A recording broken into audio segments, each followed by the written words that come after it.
Caritas India is known for various contributions. Among them, the disaster response is the best one, I can say. It starts from Bangladesh refugee to recent floods in Karnataka and Andhra Pradesh. Major one was the tsunami operation. We had an operation of almost 500 crores rupees worth. We constructed 13,420 houses. This is just above the 10% of the total requirement of Indian tsunami affected victims. We created real impact in the field of health and other aspects also. We are one of the principal recipients of Global Fund for the eradication of malaria in northeastern states, and we are the team leader. The other aspect is that NACO recognized Caritas India as the lead organization and best performer in the Link Workers program doing by Caritas India in Gujarat. Natural resource management, our main focus is on climate change. We had around 70 projects all over India to create models so that government machinery plus other organizations and villages can adapt the same methodology with the local requirements. Well, Caritas as a Catholic organization has been mandated to build partnership and build the capacities of our partners, and we are in this whole mandate, fulfilling the mandate of building partnership for the last 50 years. And Caritas has been working with nearly 300 partners across India, right from Kashmir to Kanyakumari, and where we have built the institutional framework of most of our partners were able to sustain themselves.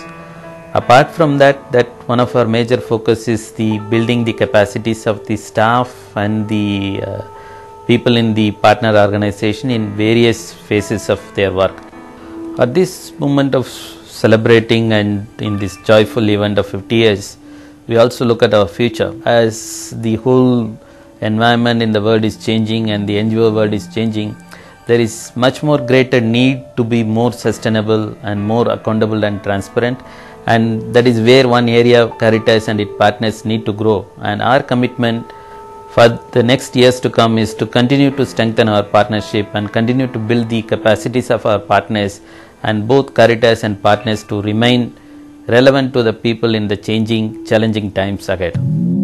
Under gender in Caritas, we emphasize on two important elements. One is gender mainstreaming in the program and in the organization, in all its policies, practice and procedures. Another one is anti-human trafficking initiative and unsafe migration. As part of gender mainstreaming initiative, we have developed gender policy in the year 2006. In anti-human trafficking initiative and unsafe migration, Caritas has done a lot of work capacitating partners and staff. As part of our anti-human trafficking initiative, we have taken anti-human trafficking as one of the themes of Golden Jubilee. When in 1962, on October 1st, the Bishops of India decided to have that as a national organization, as a social wing of the Catholic Bishops' Conference of India. From that time onwards, it was given the type of work that what is really the need for the people, and particularly those who are poor and marginalized, that is how we should really support them. As Chairman of Caritas India, I would like to say, together with the General Body and the Standing Committee and the whole staff of Caritas, we would like that the government entrust a special type of activities for which we are capable of. They know the capacity and the activities which we are doing, and therefore a time must come for the government to acknowledge, and maybe on this occasion when we celebrate the Golden Jubilee, to accept us as a leading agency to implement certain type of program for the whole country. Caritas India is celebrating her Golden Jubilee this year, and we are very pleased to make this presentation to the nation.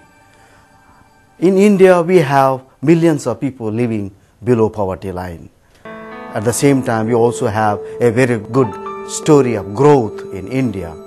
But our challenge now in future will be to how to make sure this whole development story is sort of making both ends meet for our poor people as well. They should be beneficiaries of this beautiful growth story in India we have. Last 50 years, we went through many different phases in serving the nation. Maybe sometimes through a charity model to institution building and empowering model. We have adopted and worked with the different communities as a different role model at different time. But in future, we want to be again different, and that difference would be really empowering our communities to work in such a way that they are able to claim entitlements for themselves. They are able to reduce their poverty by accessing more education, accessing health, accessing different services that they need to live a better life. For next 50 years, we want to work and make our people's lives better. We want to work for the poor and want them to live happily and live with dignity in India. That is our future dream, and we will work towards that.